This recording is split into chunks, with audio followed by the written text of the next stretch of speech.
Hello, everybody, and welcome to the Large Scale Consolidated live show. And we have one heck of a show for everybody tonight. We got Harry Young, who's going to show us trestle bends. But before we get started with that, um, want to say thank everybody for joining our live stream tonight and taking the time out to watch everything. And uh, and how we doing tonight, there, Andrew? I am doing excellent.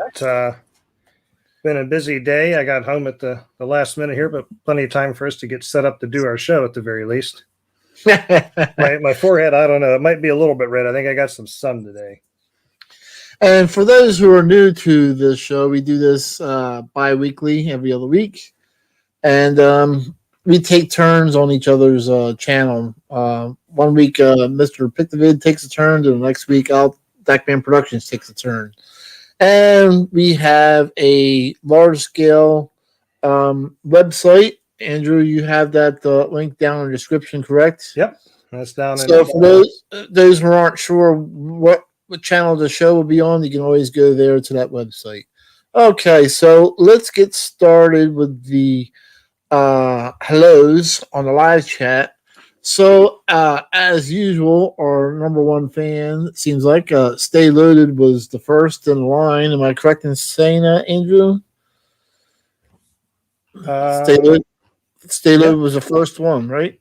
And then we have Canadian Railroads. Hello, Dunbar. How you doing? And then we have, I'm going to go through this, try and go through this quickly. Cody Risinger. I didn't forget you this time, Cody. I know you mentioned a couple of shows back I forgot you, but not this time. I remember you. Thieves, Trains, and Automobiles. Jonathan, the fish guy. Then we have, going through this again. So we got quite a few people chatting. Darren Warren. I'm sure people are wondering if I'm going to wreck any names, but hopefully not. Joshua Sanders. And then we have Slagcat, Chesapeake and Ohio. Hello. And then and it looks like Bruce Morrill just got here. Hello. Hey, Bruce, how's it going up there in North Jersey? And okay, so glad that everybody showed up tonight for our show. Oh, John, we have a new one that's popped in. John E says hello. I think he's I thought I saw someone else in there you might have missed. Did you get James Catlin? James Catlin, I missed him. So sometimes the chat moves and it scatters, and I miss people. It's not intentional. We have John Molesworth. Then we have Taya. Hello. Hello, Taya. Yeah, she's from the BTO club, the Big Train Operators Club. So for those people who don't know who she is, she's at quite a few large scale train shows as well. And so happy Easter to you as well. And so without further ado, you want to bring up our guest? What? We have a guest. Yeah. Oh, yes, okay. we have a guest. wouldn't be the show without a guest, right? Yeah. All right. So here's Harry Young. Hey, happy Easter, everybody. Hello, happy Easter, Harry. How you doing tonight? We're doing great. Just looking forward to the nice Easter weekend. Hopefully, there'll be some good weather coming soon, and that allows me to get outside and enjoy the yard and some garden railroading. All right. Yeah. And speaking of garden railroading, what actually got you into garden railroading in the first place? Good question. I used to belong to the Youngstown Model Railroad Club, and there was a gentleman that had passed away within the club, and I had offered to pick up some LGB stock that his wife had that she was trying to get rid of, and I wanted to help her out. So I bought a little small collection. The first year, put it around the tree, and that got my mind spinning, and I thought this would be a good opportunity to actually get into garden railroading, and people have talked about it. That was in 2013. And it all started with a little LGB mogul that got me interested in the hobby. I've always been an HO scaler, always had a Christmas, a layout around the Christmas tree each year. And I think what had happened is, I don't know, call it divine intervention or what, but it was a calling to maybe expand my horizons and start a layout in my backyard. So 2013 was the year that I had started to do that. So that's really what more or less got me interested in it. It allowed me, it was a great way to share the hobby with other people outside. I eventually did join a club called the Riverside Railroad Club in Warren, Ohio, and made a lot of friends. As a matter of fact, there are some people online now that are in the chat room. Darren and Cody and Andrew, they all belong. This would be a good opportunity to actually get into garden railroading. And is there a about it? That was That's me. Sorry. okay. Sorry. Give me 1 second. I'll be right back. You guys go ahead and talk to her for a minute. Okay.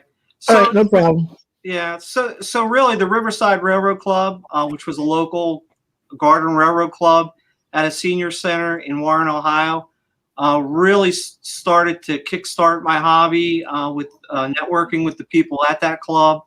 And, I've been at the garden railroad hobby for, I guess, about 7 years now. I'm going on my 8th year. And I started extremely slow.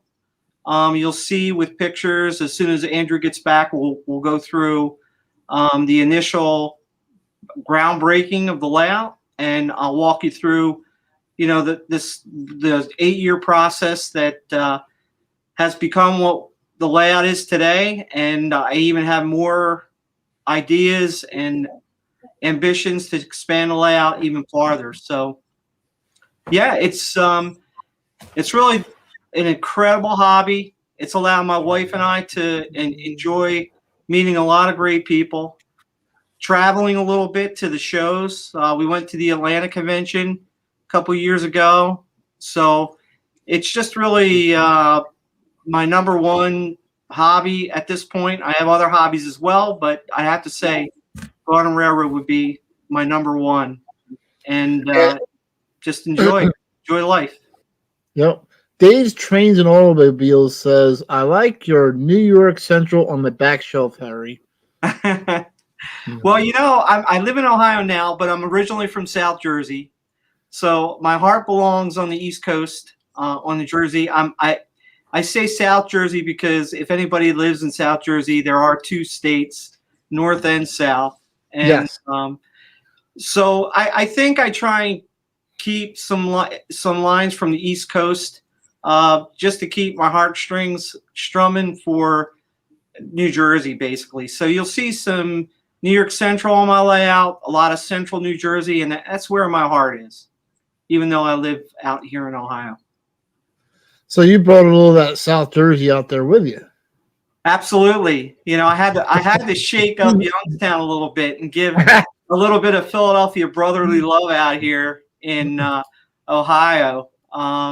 We're Youngstown, if nobody knows where that is, it's right in between Pittsburgh and Cleveland. We are an hour south of Cleveland and about an hour north of Pittsburgh on the Northeast Ohio border. So, yeah. And it's not just you who's involved with this, doing this garden railroading. You have your wife is also involved with this as well, correct? Absolutely. I am so blessed to have a wonderful wife. One of the things she loves to do is she loves to garden, but she's also interested in running and collecting trains as well. My wife has about 4 engines, everything from LGB moguls to she has a Halloween train, the GP38. I think it's back up there on the shelf. It's a GP38 USA train, Halloween, and we actually ran that for the first time last week. So I think Andrew may even have a little clip that we might be able to run. So not only do I enjoy the trains, but my wife is actively involved. She runs trains with us. Anytime we go places, my wife is always by my side. So I'm blessed to have that. That's great that there's, there's two people involved with, a couple involved with doing this type of project. Yeah. To share it with your wife is really, just like I said, it's a blessing. And she supports me 100%. I never have to explain about spending money on a new engine. Matter of fact, the last 3 engines that I bought were all for my wife. It was everything from aristo-craft Specific engine to a LGB Mogul. So sometimes I suffer for it now. I remind Harry all the time how spoiled he is. Yeah. Do we have that clip of that Halloween train he's talking about there? Yeah, let me let's if you see. Could, I think the audience might be interested in it. There's actually 2. We have a ghost train that my wife's very creative. She does a lot of kit bashing and stuff, and she handles all the aesthetics of the layout along with most of the gardening. Okay. When you do see pictures of my layout, you have to think of my wife as well because she's a big part of this. And so you do the building, and she does the plants and stuff. Yeah, I have to say that I'm more into the construction and the building and making things work from an engineering standpoint. And my wife is a big part of the aesthetics. Anything that you see with rock work, plants, maybe even some kit bashing, and there might even be some close-up pictures that Andrew may show. She's the one that really puts together the town aesthetics appeal. So when you see those types of things, that's all my wife. When you see the construction stuff, as far as building bridges, posts, the suspension, electronics, track, that's all me. Okay. And some friends. I have to include, Cody and Andrew in a lot of that too, because they were a big part and inspiration of, constructing the layout as well. Now, this is the Halloween train that's coming up now, and this is actually a USA Trains Halloween train that we're looking at. It is. It is. And they actually really made that locomotive a Halloween-themed locomotive. Yeah, they made the USA Trains made the locomotive, the caboose, and some of the reefer cars or refrigerator cars, and then there were a couple Pico or Pico hoppers in there as well. Yeah, it's funny how some people say Pico and some people say Pico. I say Pico because I've watched their channel before, and I think it's Jonathan Mentor that does their stuff, and he says Pico. So I go with that being the proper pronunciation of that. Okay. Can we see the clip of the ghost train too as well? I think that's kind of sure cool. Thing. Let's see here. Yeah, you had to ask for it out of order, so now I got to look at it, Sean. Oh, sorry. I had it all loaded up in order there. Give me 1 second here. Sure. Let's see here.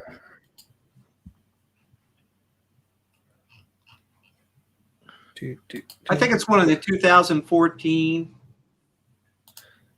pictures, if you're looking, Andrew. Yep. It's 2018. Oh. The other one? There we go. Now that's cool. That's a little bit of my wife's creativity where she put a hopper with a skeleton on it and kit bashed it.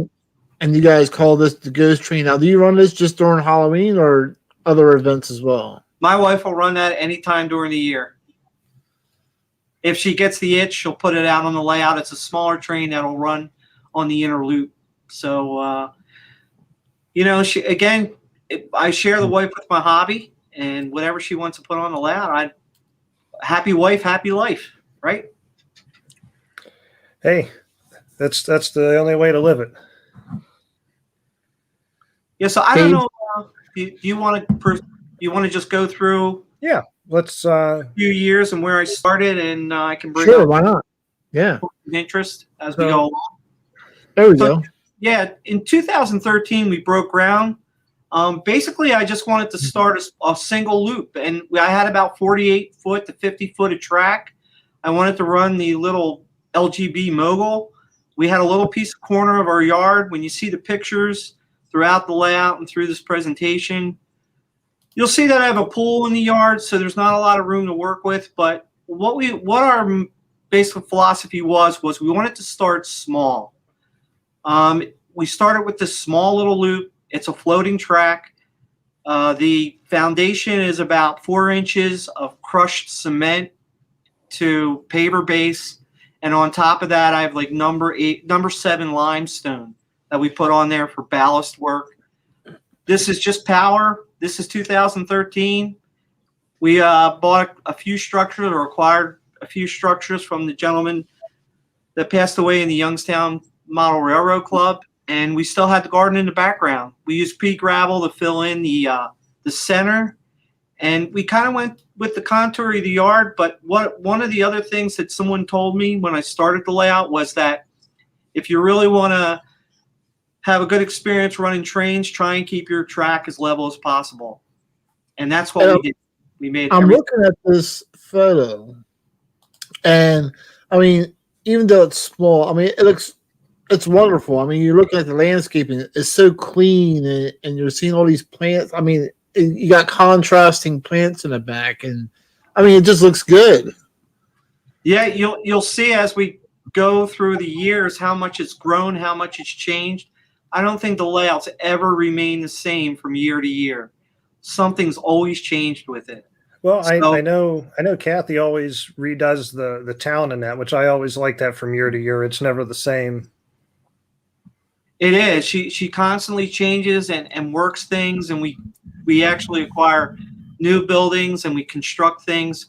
So it's a constant work in progress, and we will rip something out and redo it many times, because it never seems to work that once we do the expansion that something will fit perfectly. And we have other ideas. So as they come up, we make the changes accordingly and things work. So this was our first train. This is really what started it all. Just a few structures, 50-foot loop. It was a level track, and it was standard power. And I think it's important with anybody who's starting out, they start small like this and just add on every year. Yeah, you start with something small. You're able to start running trains and enjoy it. You start too big, and a lot of times you get frustrated before you ever get a train running, and you just kind of give up on it. Right. Yeah, that's been our philosophy through all of our years, is because you want to be able to enjoy your train for a little bit. So anytime that we've done expansions, we've always made sure we had a working layout that if we wanted to take a break and just run a few trains, we would have something to run on, whether it was a small loop or a larger loop. Of course, you become impatient or you become bored with just a single loop. So the following year, I guess this is 2014. Yep. We created an outer loop from the inner loop so we could run more than one train at a time. Anybody who's done a layout, they've always, that's the first thing what happens is you might have a single layout or a single loop, and you want to be able to run more trains at the same time. It adds a lot of action to the layout. It also allows a lot of interest and allows you to run larger trains if you can expand on that. There were a small couple projects that we worked to expand in 2014.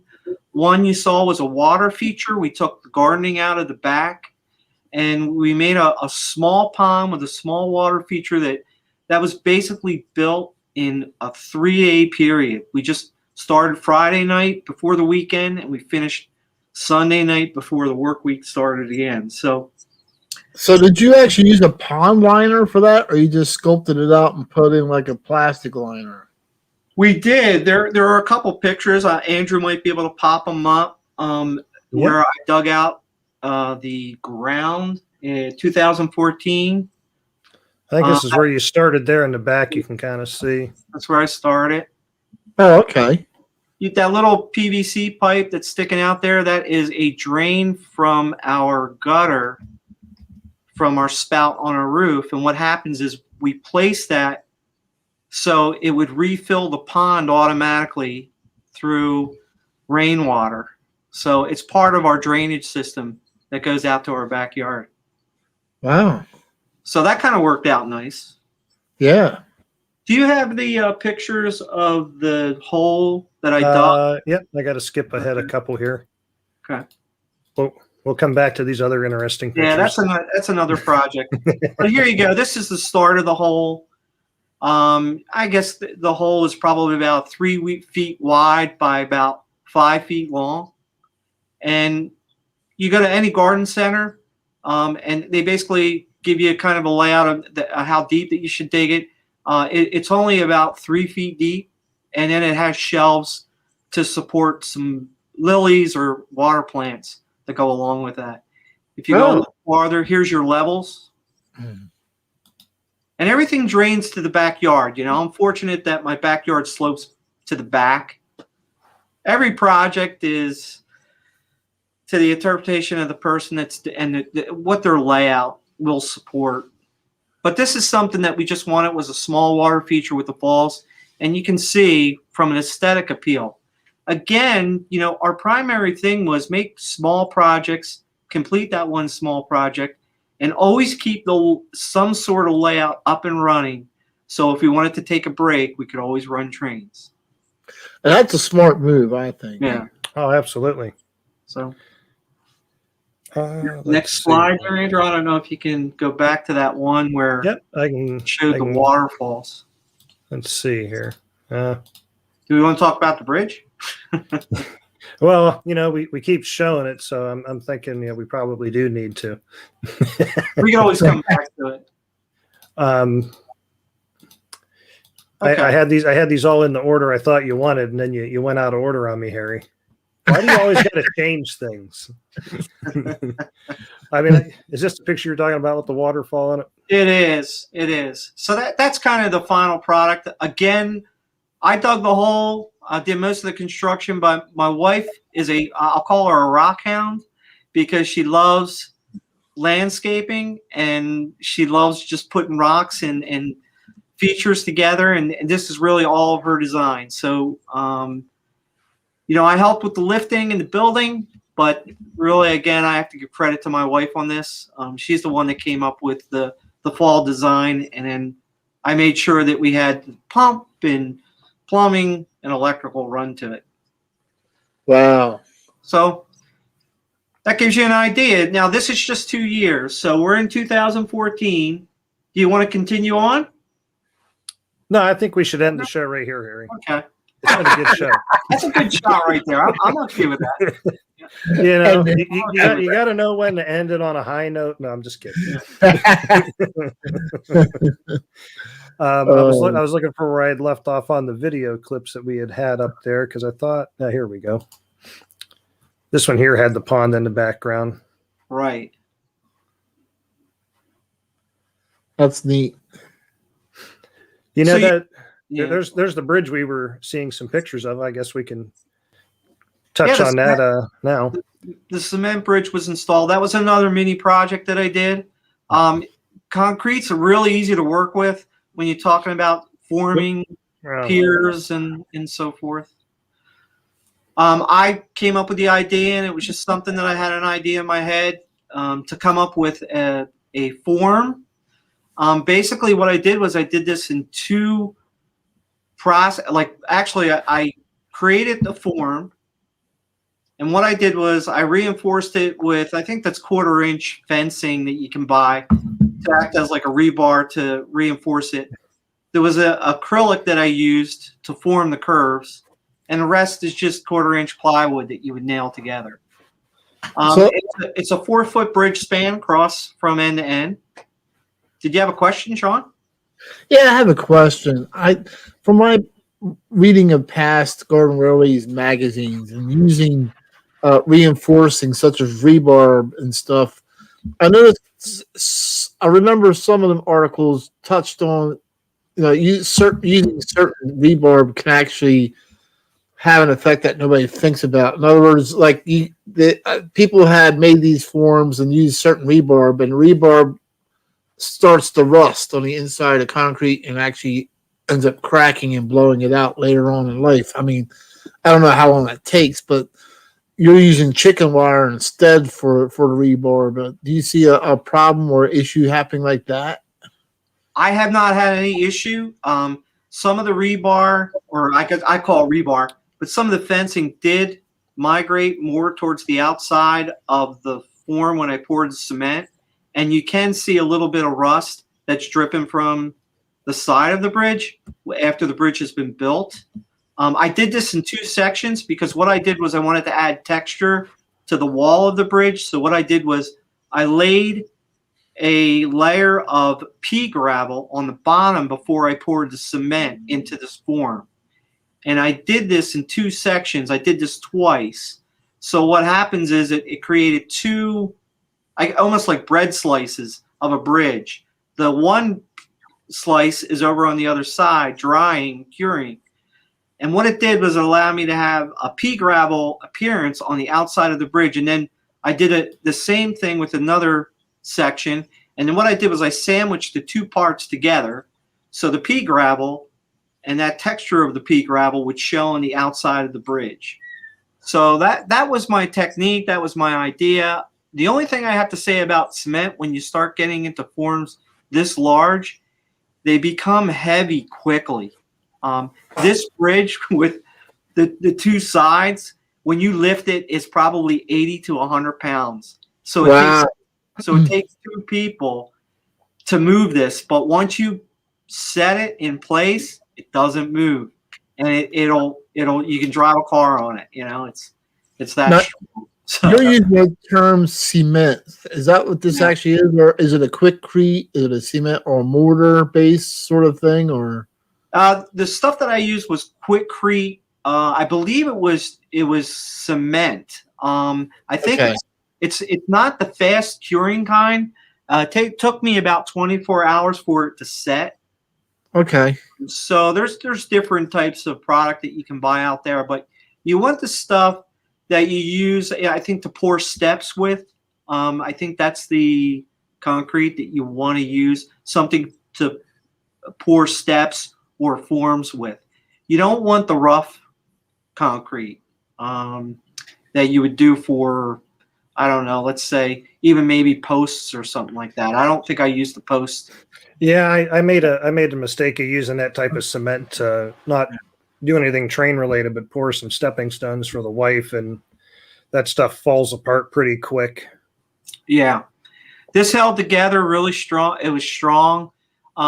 It did show some rust on the outside. I don't know whether when we're looking at the layouts, you might actually see that in some of the shots from the videos that will display. But that was another little fun project, and this is endless. As long as you can make a form and pour cement, you can create piers, you can create aqueducts, bridges like you see here. A lot of people have built houses. There's been videos where people have they have forms for brick and mortar type, I guess, textures. And there's been some classes that I've gone to at the conventions that show you how to work with this type of cement as a medium to build other structures. Oh, okay. So it's fairly easy to do. If I could do it, anybody could do it. And let me tell you.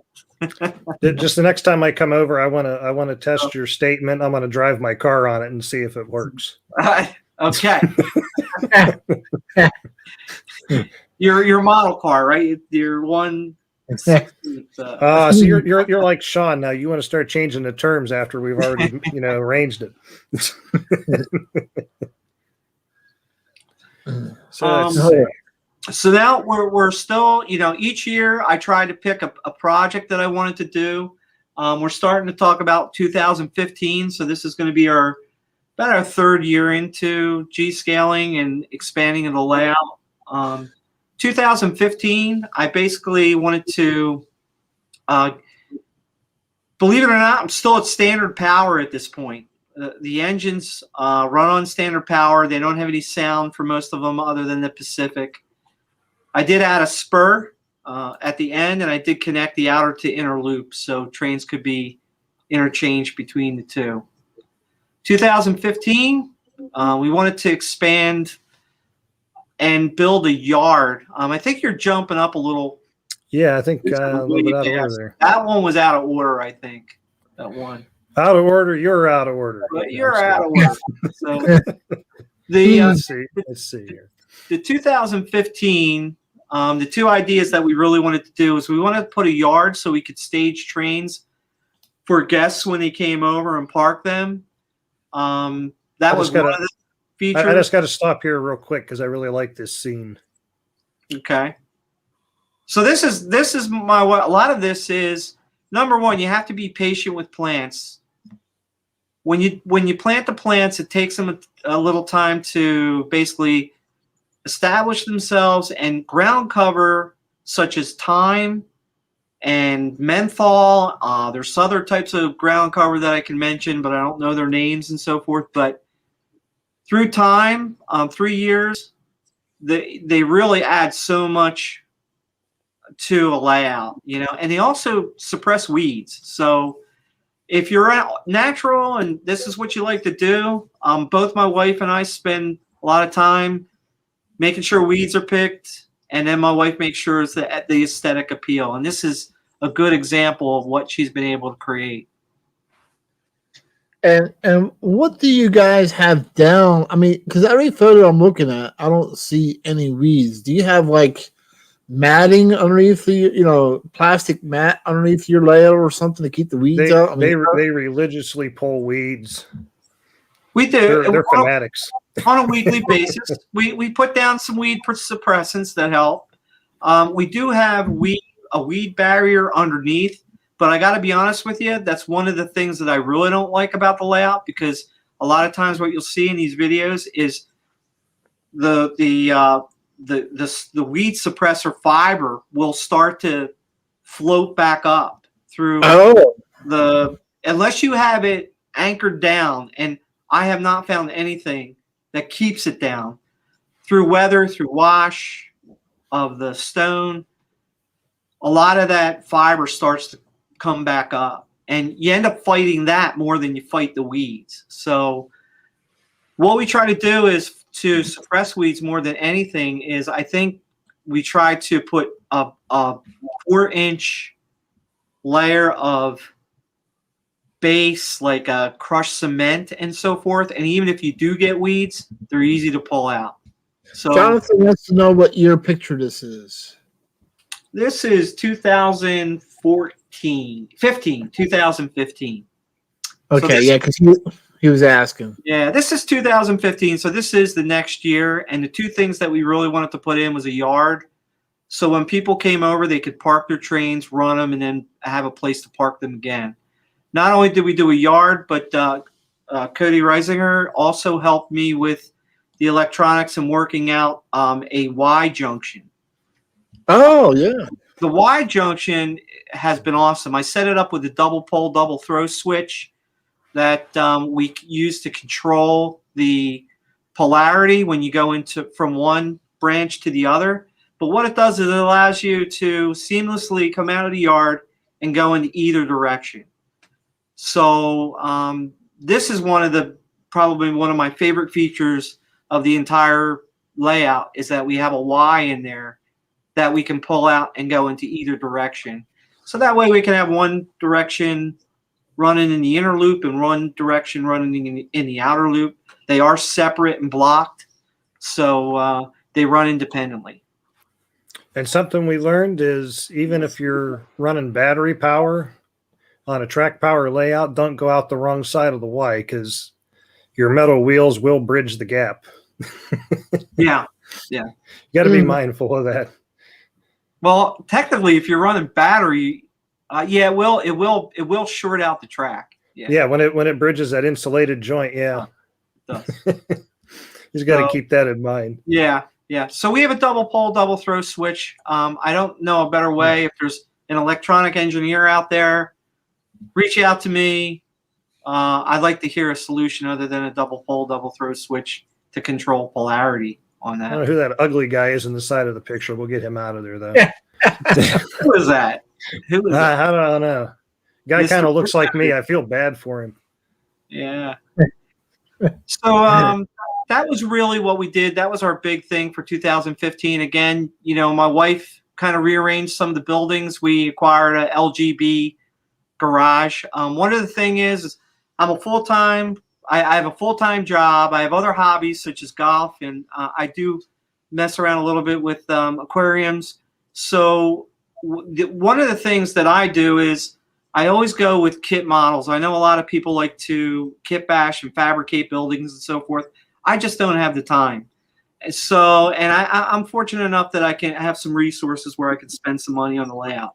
So a lot of my stuff are kits that you'll see on many layouts, but it's an easy way to create a town that I don't have to put a lot of effort in. Someday I'll have the time to build structures and do more building and more DIY type stuff. But in order for us to expand the layout and quickly progress, we did kind of sell out, and we purchase everything already built, ready to run. So the kits are not necessarily put together. Sometimes when we buy the buildings, we have to put the kits together, if that means anything. But again, because of time constraints and other hobbies and events that come up, and the work that it takes to keep the layout up and running and expanding, we tend to cut corners by buying prefabricated stuff. Now, thinking of expanding, I noticed you got the switch in this picture that's over on the right by the station there. It looks like this is about the time you were getting ready to go a little bit bigger. Yeah, so that brings us into 2016. 2016, we wanted to expand the outer loop. The outer loop started to get small for us. We got a little bored with it. When you ran two trains together, they were back to back. So the engine on the one train was butt up against the caboose on the train that was running in front of you. So we wanted to expand, and the way we expanded it was we had that corner of the yard, but we wanted to go along the back end of the pool.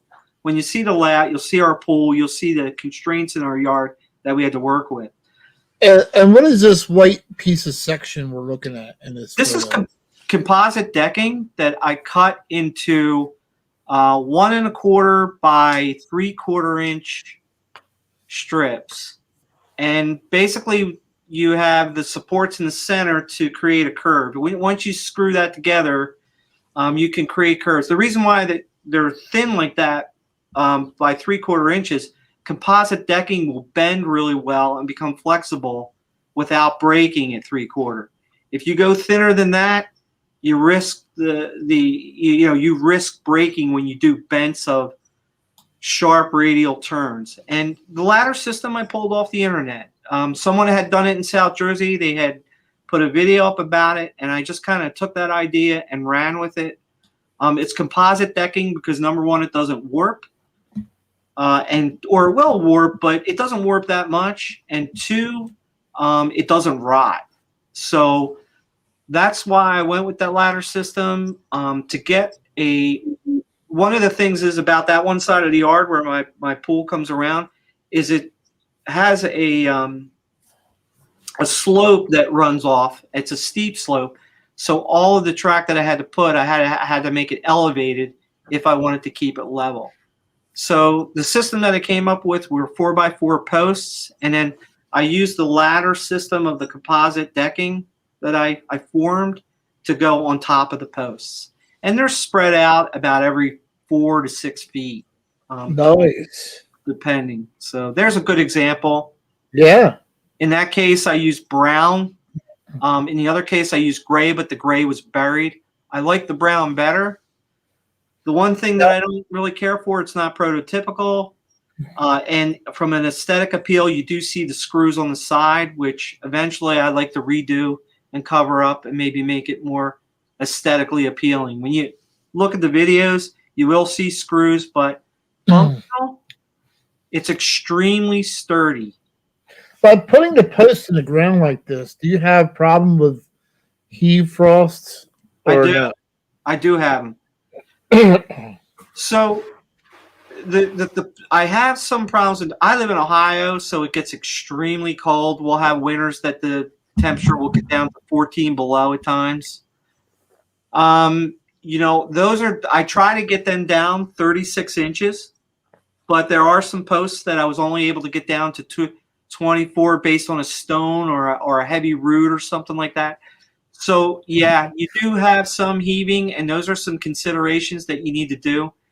I had this system up for 4 years now, and I can tell you that it's not that bad. I get about 1 inch to 1.5 inches of heaving at most, and most of the times in the spring, once the thaw happens, I could basically stand on the post and it'll push it right back down to level. So it's something that I have to kind of maintain. When we get to the trestle work later in the program, I'll also explain that the trestle work can be a hindrance too. But this was a quick and easy way to expand the layout, get it up and running, have a structure that is stable and is strong and level. You know, I have a yard that's kind of funny, and I still believe that level works well with all trains that you want to run. So I've tried to keep with that philosophy. Some people have a grade, but if you have the room to have the grade to go 2%, it's a little easier. I don't have that much room to work with in some areas, so this is the solution that I came up with. I'd like to point out that the pool is the proper height that, you know, if you'd like to float in there, your eye level with your trains, I highly recommend it. Yeah. The unfortunate thing is you might have to see Andrew in a bathing suit. Ooh, well, you know, I try not to look in the mirror when I'm changing, you know. That's about as bad as the thought of seeing Cousin Eddie in one. Yeah. So this is the system that I kind of came up with. It works really well. I have a lot of ideas. The biggest thing that I wanted to do is I wanted to try and put trestle to dress up some of that stuff. Train Brother was asking, what is your grade on the posts? That track is level. There is no grade. Well, I'm not sure what he means by grade of the well, post. Yeah, I'm not sure if he meant grade as in like track grade or grade as in are you using treated posts or? They are treated, pressure treated fence posts, and they are made for fence. So they have less chance or they last longer in the ground. But this might be an optical illusion, but looking at this, it does look like there is a grade to it, but you're saying that this track work is perfectly level. I can guarantee you he had his level out, and that thing is about as flat as you can get. Yeah, because looking at this picture, it does look like, you know, it's an optical illusion. Looking at the, you know, because the way it's built and the hill there, that it looks like it is on a grade. So it's kind of cool. Okay, yeah, I think that's what he was asking because he commented and said track. Yeah. Mm-hmm. Yeah. And yeah, no, it truly is an optical illusion the way it looks right now. It is completely flat. Yeah, it's completely level all the way around. It's level. It should be level all the way to the front of the layout. Do you happen to know Video Hub that's on here? Because they're asking if Kathy dug all the holes. Kathy does a lot, but she didn't dig the holes.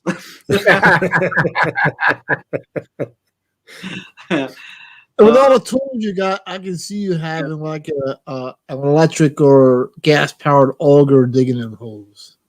Yeah, you know, that would be the smart way. But all of those were hand dug. You can see the post digger there. I think that's why Harry's built like Popeye, you know, from digging those all by hand. My forearms are big. So yeah, I mean. In a lot of ways, because it's not easy lining up the posts to the track, because there's USA train track curves that I've had in there. There might have been pieces of Aristo. There might have been pieces of LGB in there. So what I did was I lined up the track and put the track together, suspended it and supported it. And that's where I was able to mark the posts and dig the holes. It's not easy lining that stuff up on a curve. And that was the only way that I kind of did it, was by putting the track and suspending it and then marking the holes. But you want to be accurate with the posts so they all line up. Sean. So Sean's saying that he knows all about posts. So Yeah. I mean, I think it's a great system. I'm someday I'd like to get rid of the posts or cover them with the trestle work. There's going to be a big push this year because we're going to expand the inner loop to parallel the outer loop, and we're going to have a double wide bent. I remember two guys telling you at the time, Harry, you should do both loops, and you said, no, I think I just want to do the one. I don't know who those two guys were, though. Yeah, they have a lot. They have a lot to say. Those two guys. But you can even see that I'm experimenting with bends in the background at this point. But what it did was allow me to run larger trains and have, when people came over, this is when I had started going with Train Engineer and Revolution. So I was able to put receiver cards in all the engines with Cody's help, Andrew's help. And we when people come over, they can, as long as they have a controller, they can throw their engine on, just like you see here. By the way, LGB doesn't support double stacks. Just to let you know, you have to cut the cross beams. That's an LGB bridge.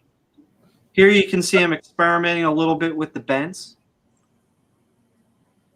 That's nice. I see Jonathan the Fish guy was saying for your expansion to build off the existing posts.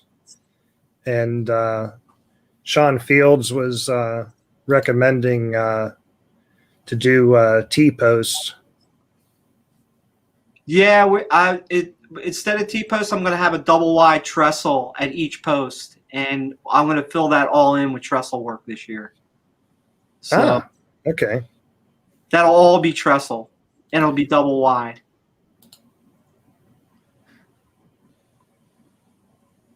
So LGB, that was the year that we're talking about, 2017 at this point. Not a lot had happened in 2018. I was still experimenting with trestle work. I did have an idea of expansion, but I had started these single trestle bents prior to our thoughts with expanding the inner loop. And let's see here. So I guess you could kind of move on to maybe some of the later pictures with the bents. Yep, let me pull those back up. But hold off on the last photo of 2020. Hold off on the last photo of 2020. Yeah. Okay. Yeah. I got you. Save it for last. Right. So here, I started putting the bends together. Wow. So back to the posts and heaving. And something that's frustrated me is that when I get heaving, and I do get it around this corner, what happens is that the trestle work heaves along with it because it's kind of attached to the track supports. What happens is in the winter, the ground will wash some of the gravel up underneath the trestle supports. So what ends up happening is when I go to push the heaving down, maybe let's say an inch or so, or an inch and a half, the trestle work is on top of the stone that's washed underneath, and I can't push it down. So I get frustrated, and I have to dig out all the stone underneath those trestle work in order to push the posts back down to level it in the spring. Oh. I noticed that quickly. So a solution that I want to do is dig everything out and put a flat base underneath that will keep the wash of stone and stuff from going up underneath the posts. So if anybody has any thoughts, I'm always open for ideas. No, the posts aren't probably deep enough then. I've run into root problems. So some of those posts are probably only about 24 to 30 inches. They're not the full 36 inches in there. So if that will fix the problem, maybe we take the post out and put a new post in. Or get it. I've kind of wondered over time as you're doing your trestle. I mean, I don't know. Would you actually still need the posts once you finish your trestle stuff, or would you leave them? You wouldn't need it, but I think the ground might shift on you. I'm a little worried about that. That's why to put a base up underneath those trestle work, it would be, yeah. So Jonathan's confirming, in our area in Ohio, it's like a 36-inch minimum. So Jonathan's going to come over and help me dig them. Yeah, I can confirm. I saw him. I think I saw him volunteer. I think you need to go to like a rental country sort of in Ohio and get yourself one of gas powered augers, and that would make the ordeal go much faster. Yeah. One of our friends, Darren, has one of those, Harry.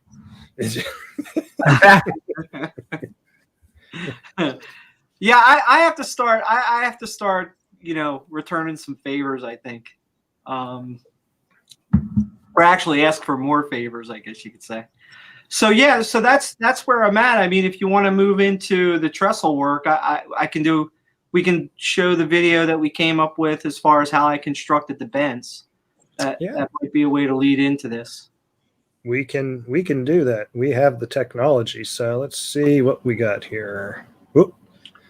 I got to remove one thing. I almost removed you, Harry. I don't want to do that. Well, maybe you do. Maybe you're tired of looking at me. And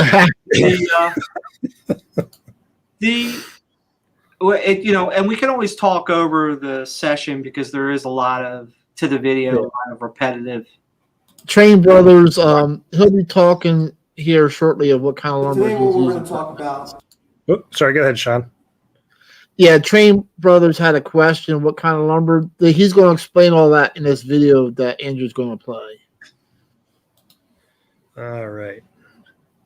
So you want to start that from the We're going to explain. Yeah, let me back this up.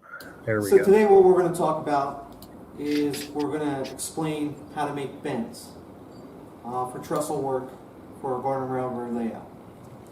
This is the final product right here. This is a smaller bend, and this is also a double wide bend. But let's start with the beginning.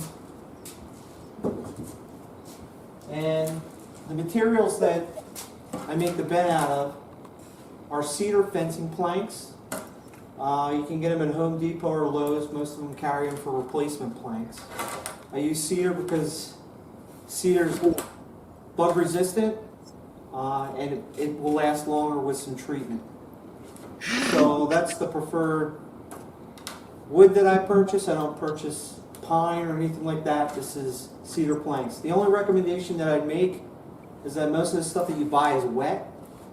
You should leave it out for a couple weeks for it to dry before you actually do the ripping or the cutting of a cedar plank. So this is the original cedar plank. It's a 1/2 inch wide.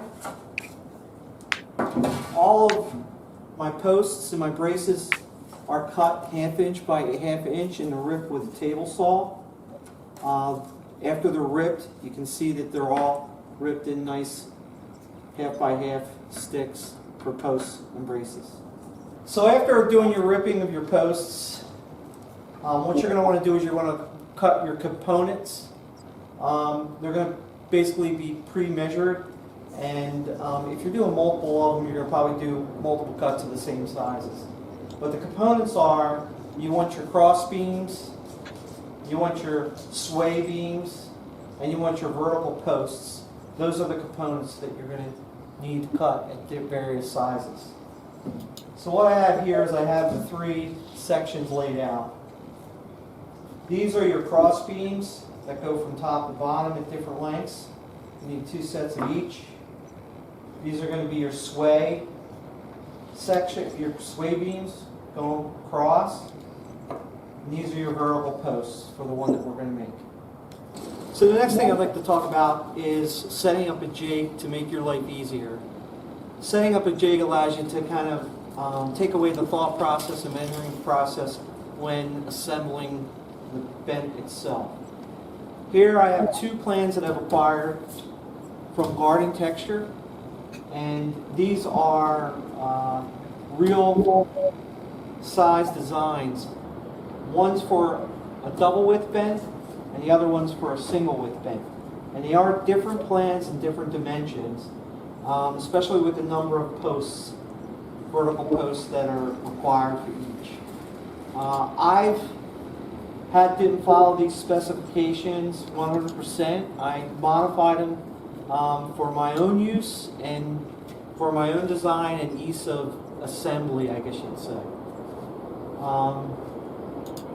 So that's the jig. One of the things is we put cleats in between each of the vertical posts to line up the vertical posts, and then from that point forward, for the braces and the cross beams, we just use them by eye to overlap based on the design. So that's the start of the jig.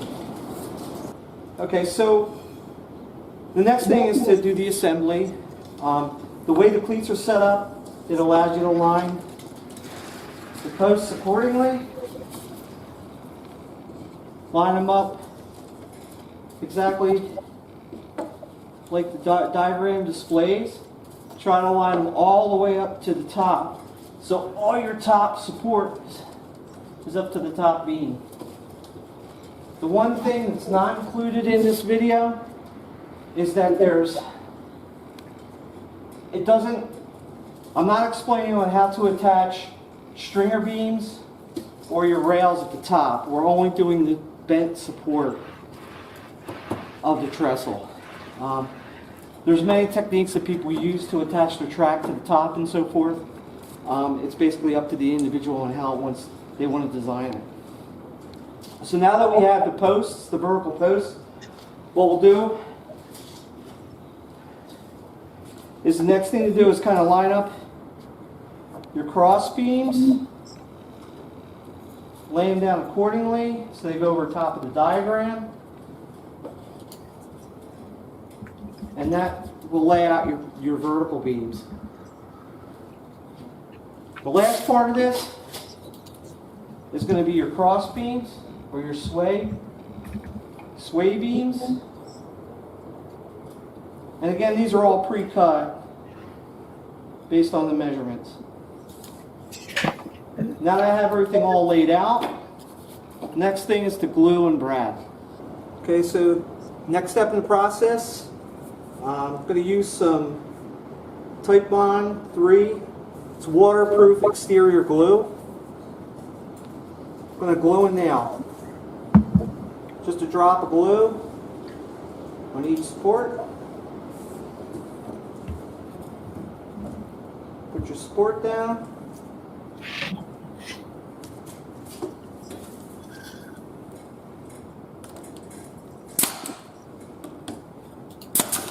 We're using 1-inch brad nails because each is a 1/2 inch and the 1 inch is just a little bit less, and you won't nail it into the wood. You don't want to use 1 1/4 inch. You'll nail it to the wood. I've done it. I usually do the cross beams first.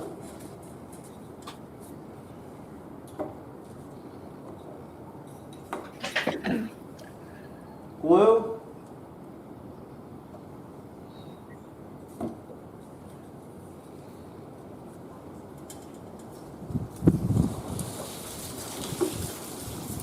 Brad.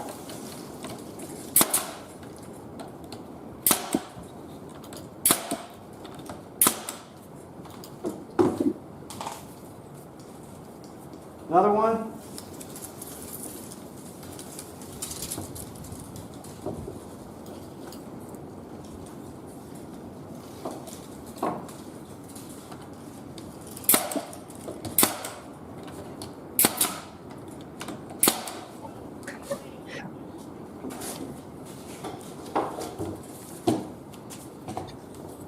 Caffeine, again glue.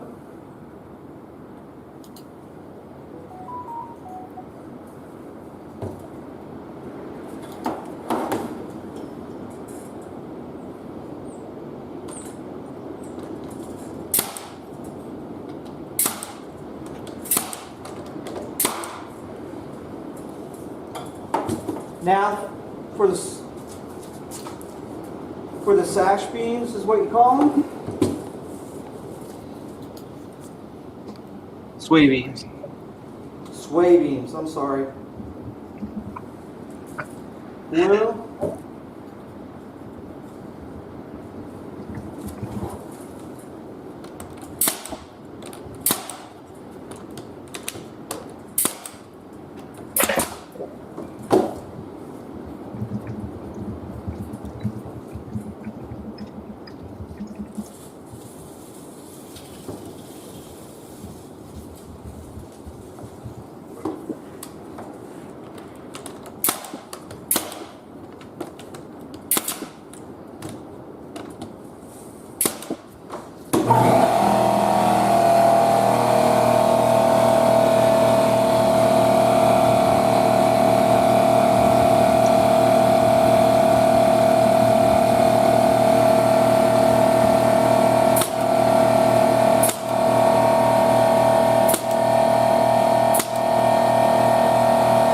Okay.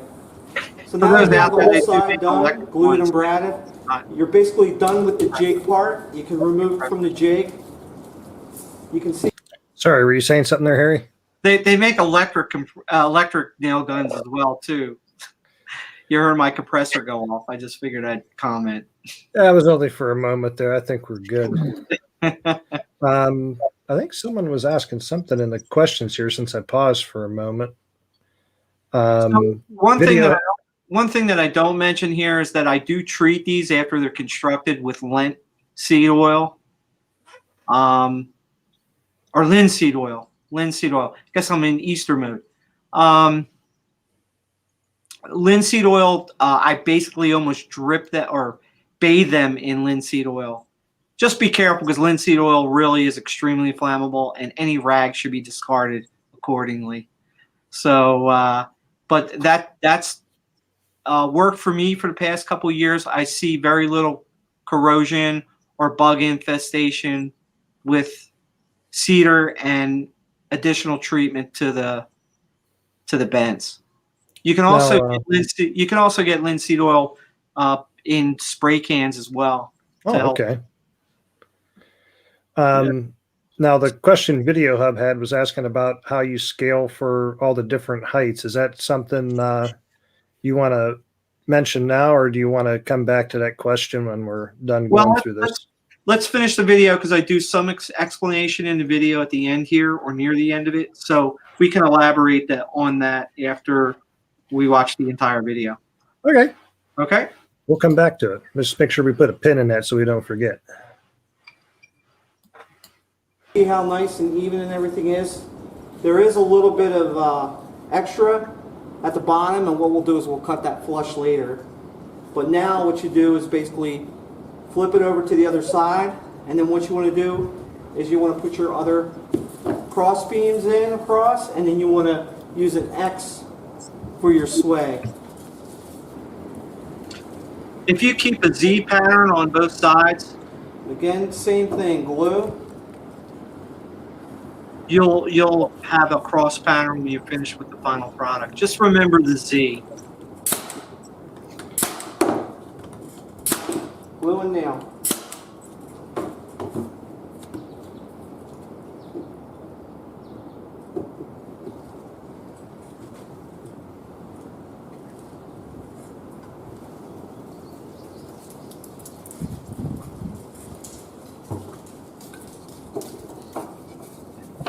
Now, you use glue and nails for a particular reason, Harry? Glue and nail everything. I think it forms a more secure bond. I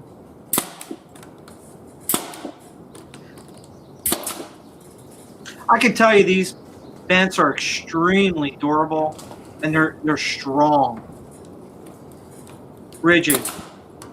The only thing that I could comment here is that for your cross beam and your sway beam, what the diagram or what the plans call for is they call for 1/4 inch instead of 1/2 inch. So if you wanted to do additional ripping and keep 1/2 inch length material handy that you want to cut for those beams, it actually makes the vent look a little slimmer. Now for your crosses, and you want to do it the opposite way of the other side. So it goes across. I've always used it with the same material, so I don't just have to think of it. I don't have to reset the saw, have different dimensions, and I can rip might waste a little more wood, but I think based on the structure and the durability of it, I just keep it at 1/2 inch square. Again, I follow a Z pattern here.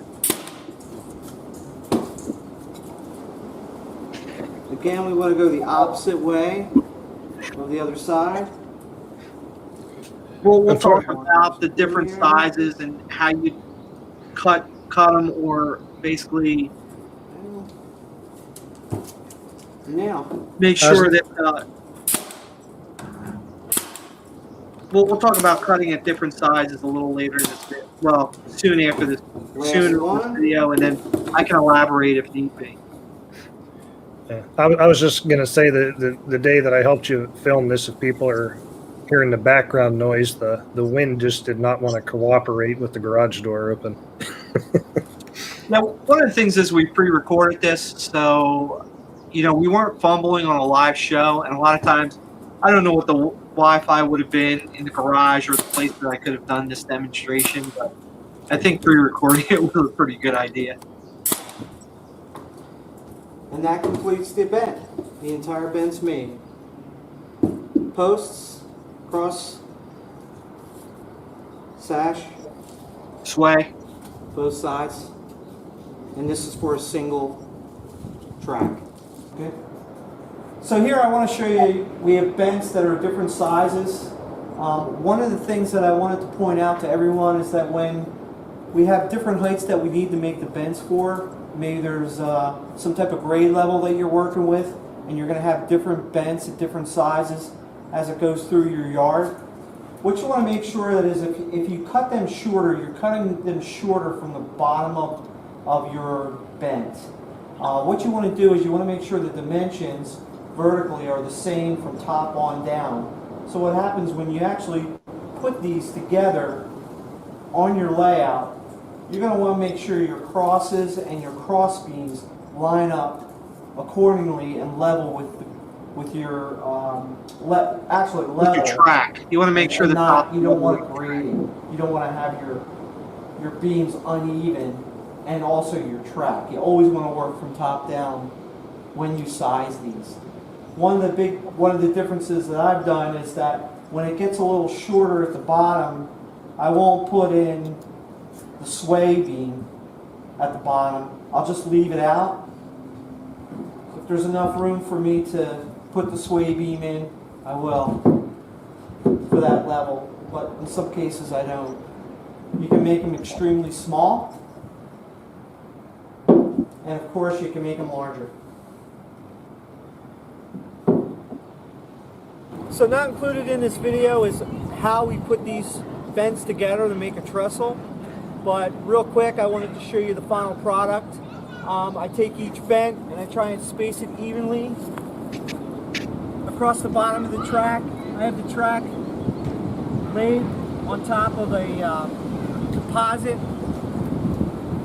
ladder system that I'll explain in another video, and you might see some pictures of it in the layout when I show the layout.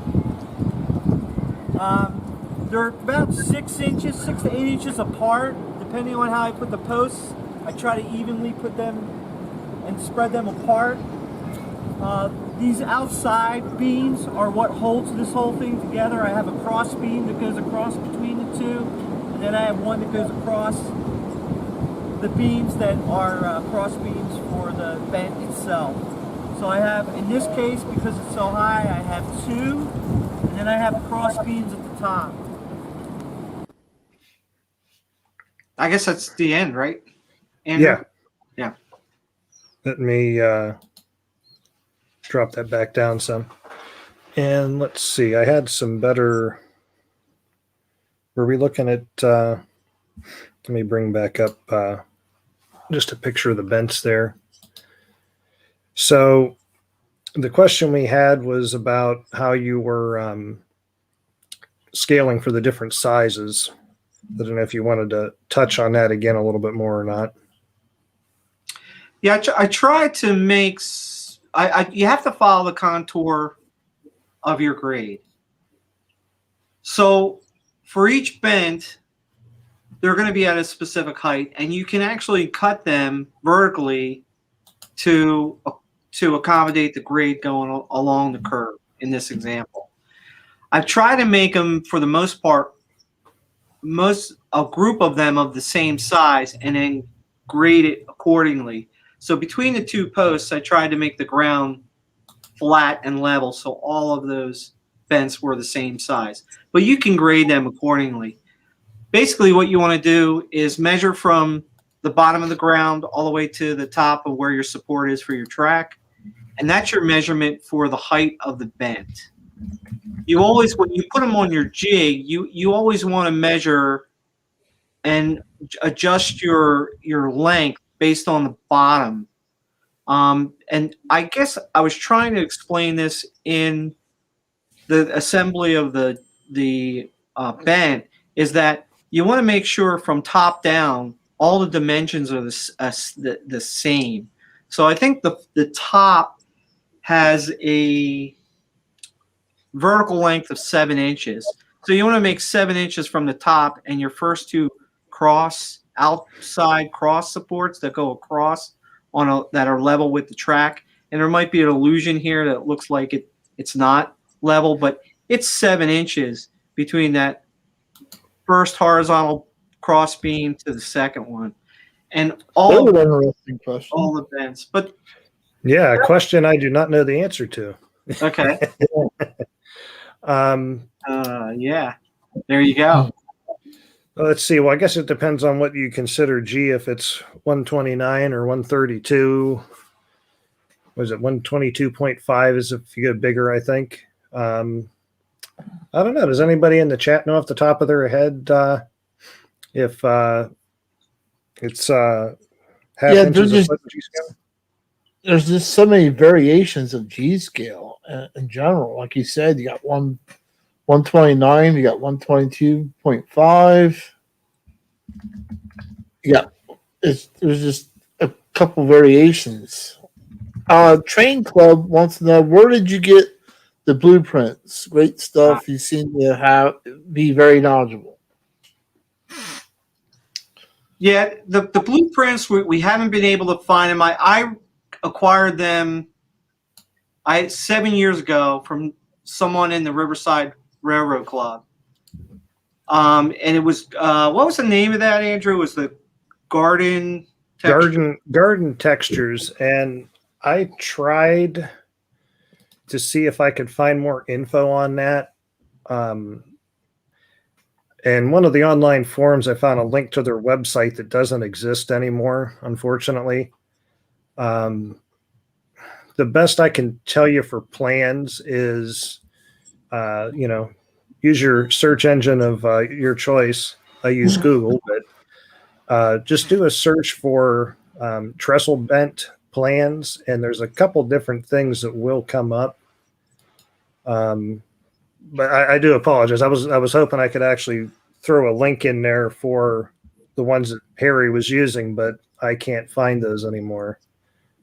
Yeah, the website no longer exists, or they're not selling plans anymore.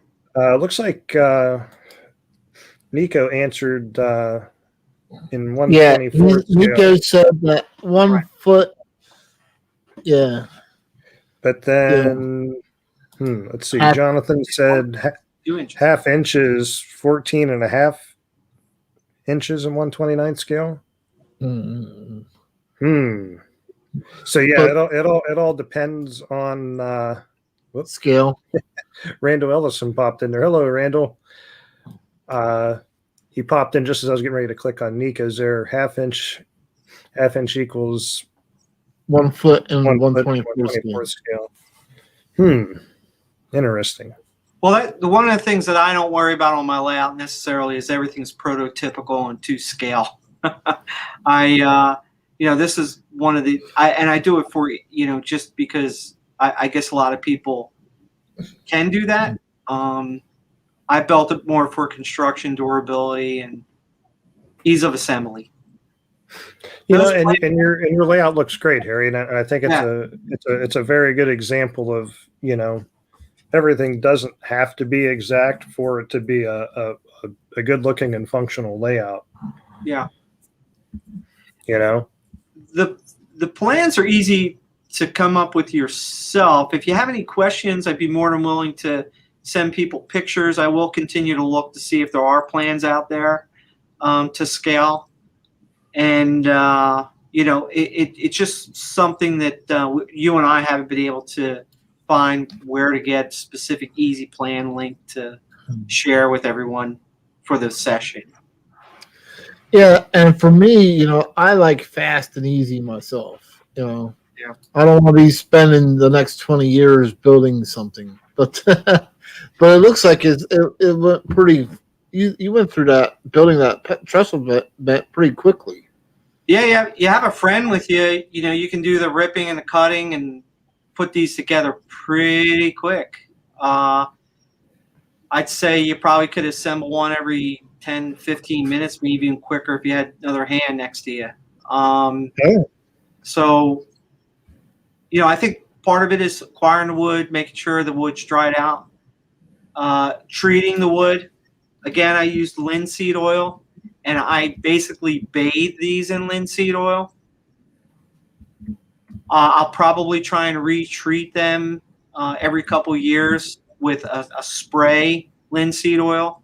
Keep the bugs out, keep corrosion from happening. I live in a cool weather, dry climate, so we don't get as much wood rot as maybe some of the southern states or the warmer states or the states that have a lot of bugs and termites. And I can't, you know, redwood's expensive. It's probably more desirable, but I don't know where you could even get redwood. Yeah, I see Steve Junks said try Ozark Miniatures for garden texture plans. Okay. So I'm guessing they may have those listed on their site for sale possibly, or for download. I'm not sure. I'll have to take a look myself and see now. Yeah, we'll reach out to them and see if we can find. And then what we can do is, can we add comments to the YouTube comments at the bottom? You mean like after the show in the comments? Yeah. Right. Yeah. After the show's done, the live chat kind of archives and replays, but then you have the regular comment. Yeah, you have the regular comment section. Plus, I can update the description of the video as well to include that. Right. So yeah, this is kind of the end of the demonstration for the fence that we wanted to present. Give everybody an idea of how the approach that I took, but everybody else might have a different approach. Our next and last expansion, or not last expansion, I would say, but our plan for 2021 is to extend the inner loop to parallel the outer loop. And if time, resources, and energy is available. I think I kind of see what you're getting onto back there in the background now. I didn't see that before. Actually, if you go to the 2020 007-002 photo, that kind of gives you an idea. There we go. There you go. What we got going on there? So the inner loop's going to be extended to parallel the outer loop, and then what's going to happen is going to have to rip out all the bents, rebuild them with double width bents, and hopefully we can get that inner loop to parallel that outer loop, have more trains running on the layout and longer trains. Again, we'll extend it on the back side of the pool, which you didn't see pictures of. That has a grade to it. There's things that I need to address there. And that'll be what we're looking forward to. I'll try and keep the layout running up as much as possible so I can enjoy it in between the construction. Again, there's an example of where I was just kind of winging it. I put a suspension bridge underneath, and it's not prototypical, but what I'll eventually do is add piers so it'll support the track across the dry riverbed there. And someday I'll probably change that so it's more prototypical. I like where you're going with it right now. Yeah. And Yeah, with that there too, I don't feel quite so paranoid when you just have that switch track there and the train running towards it, you know? yeah. There's if Warren or Darren's still on the Oh boy. show. There's only one time that I've ever had a train jump the track and take a header into the creek or ravine. It happened to be Warren. I've run this layout for years, and I've never had any train derail and go off to take a header off the suspended layout except for Darren. So he's the lucky guy. He should go to the casino tonight. And play Yeah, I remember Kathy saying she went in the house and came out, and you guys were over there cradling it like a newborn baby. Crazy. Yeah, I see Darren is in the chat yet. We must have woke him up probably. Yeah, he said there he is. There he says, "Yeah, I remember." We're laughing at. Darren was a big part of actually helping me create those jigs.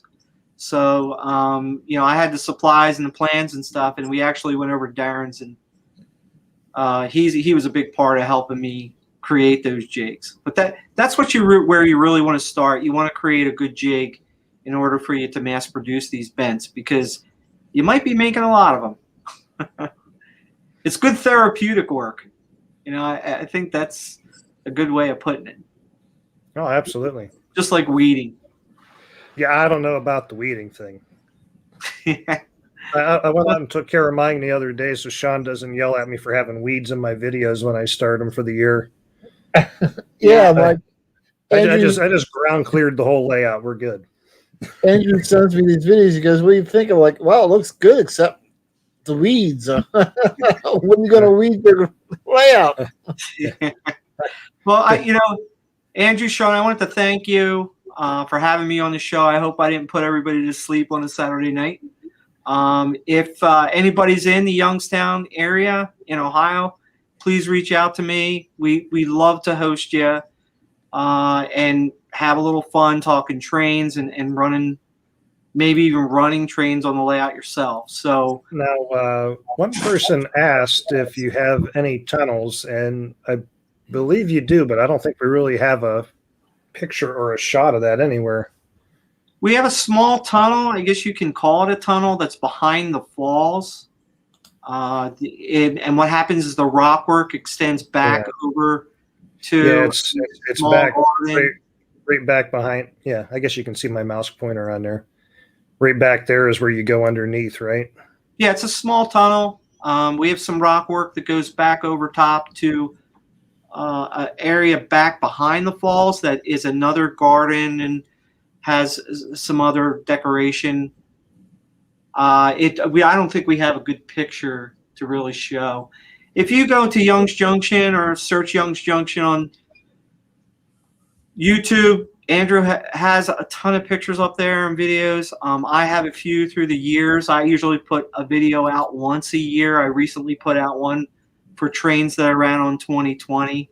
I'll continue to put them out there on my channel. And, of course, you have MrPictovid, who does a lot of Young's Junction camera work. Yeah, I'm actually looking here because I think I actually had a playlist at one time just for your layout. Harry, you got another question. Taya is asking, do you leave your buildings out all year long? No. Winter is harsh on buildings. We have a shed in the back. We take our buildings in sometime in October. Usually they're all in before Halloween. We transform the layout with pumpkins and stuff like that. From a landscaping standpoint, we take in a lot of buildings, and we might do a fall run at night with a fire, and it's a good time to do night runs because the daytime doesn't last as long in Halloween. So we run up to October, but October 31st, usually Halloween, is when we shut the layout down. I actually take the bridge, the LGB plastic bridge in as part of it, and We basically hibernate for the winter, and then we come out in March. That's when we come out of our hibernation, and then in May we start putting the structures back out. And it never looks the same. Every year, Kathy changes it up. My wife changes it up all the time. Does that include the plants as well? She moves the plants around in different areas? Because I'm guessing you're growing annuals, right? Or you're planting annuals? It's a combination of annuals, perennials, a lot of ground cover. It takes years for the ground cover to spread. You can see around the falls on the right-hand side, there's a lot of thyme that have grown over the rock. I would recommend ground cover is your friend. It helps suppress weeds. Thyme is an excellent. I don't know what the stuff in the back is called by the barn. My wife might know. A lot of evergreen trees. And then we do plant flowers just to give basically the garden color. But they're annuals and they get planted at the end of May. Otherwise, you risk a loss. You risk a hard freeze happening if you plant anywhere sooner than probably May. The last 2 weeks in May. Now I popped up a question here, but before we do that, there's no fish in the pond. Oh, you don't have any fish in there? Too small of a pond to really put any koi in there to give them a good home. So, but don't play koi, Harry. You're also in the fish hobby, right? Yeah, I guess you could say I tinker with fish. You can see a fish tank in the background. It's a 30-gallon. It's holding some grow out dwarf cichlids that I had. I've scaled back on my number of tanks that I have. I wouldn't consider myself a fish hobbyist. I'm more of a tinkerer, but I do love to keep fish. Cichlids was what I collected for a few years. So the garden railroad tends to be my number one hobby, and my other hobbies suffer for it, which are golf and aquariums. So. And your trained friends suffer when you decide to take up golf, I know. Everybody suffers. Anybody near the golf course suffers. Anybody on the golf course suffers. Dunbar said, Harry the fish guy. No, I don't know if we can do that. Jonathan has that title already. Yeah, Jonathan's got, I can't hold a candle to the man. So now someone, I think it was Dunbar, asked, and I know the answer is no, but he asked if you had any modern bridges, but it made me want to ask, do you have any plans of doing any type of modern bridges? Not at this time. I would love to start researching. I always had a vision of where you see these temporary bridges here or the trestle work here, putting some type of modern aluminum bridge or suspension bridge. Ones that have cable suspensions, I'm always attracted to them, but it's going to take some research and planning, and then I'm going to have to build a skill set or find somebody that would either help me or build it, or I could buy it, so depending on how much time I have, how much resources I have. A lot of times, I dedicate certain resources and I'll cut corners in other areas and then catch up in other areas. So there's a lot of variables there. Again, I love suspension bridge. If you've ever been in Philadelphia, there's some great suspension bridges that go across the Delaware River. Ben Franklin is a great example. Ben Franklin Bridge, Sean knows it really well. It's a cable suspension bridge. I would love to do something like that. Oh, okay. So that would be pretty wild. I love construction. I love the engineering aspect of the hobby. And I've grown in my skill set, but I'm all self-taught. It's all self-taught, and I just a lot of times I wing it, and I use the resources that I have in hand, and I try and keep it inexpensive too. So I like the fact that the layout never remains the same, and it gets changed every year. It just keeps it. I guess that keeps it interesting, and you never get bored with it because it's never the same. Yeah. Again, I've done projects through my life. Anything from kitchens to I refinished our basement here that I'm in here right now with the shelves behind. And I did like a design on a dime type of refinishing it. It used to have old pine. But I guess what I can say is that what I do is I try and start small. When I think of a project, I try and think of a timeline, and I try and keep my layout still. I'm still able to use the layout as I do my projects moving forward. And there's small projects, but again, I don't have a lot of time because of full-time job and other hobbies and events.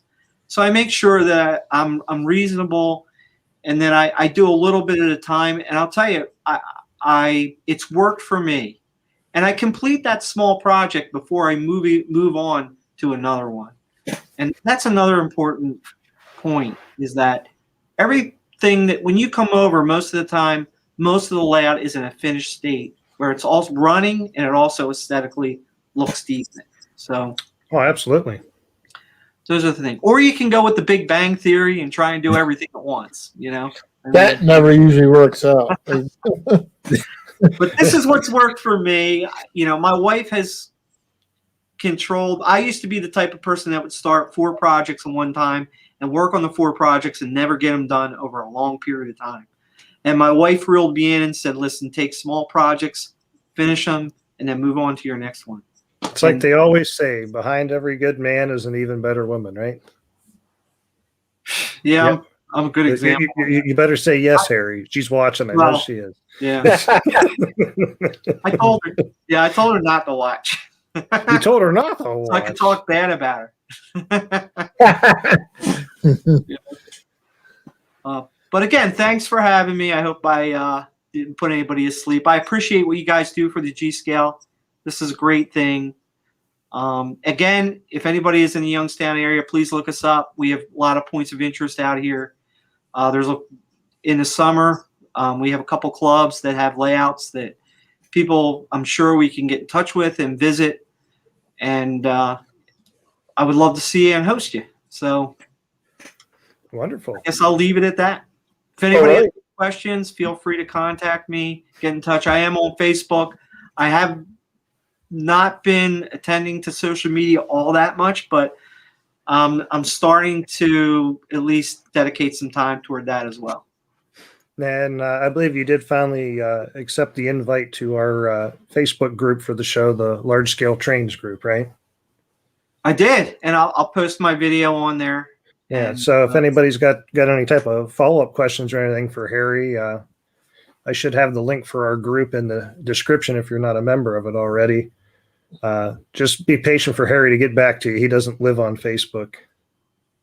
No, I deal with computers all day long. When I come home, what I want to do is be outside in the backyard. Yeah, I can't blame you for wanting to disconnect.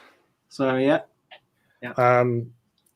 So I was going to mention our next show coming up, but we're probably going to have a change in that. There was a conflict, so I really don't have anything to mention for the next show other than there is going to be a next show 2 weeks from tonight.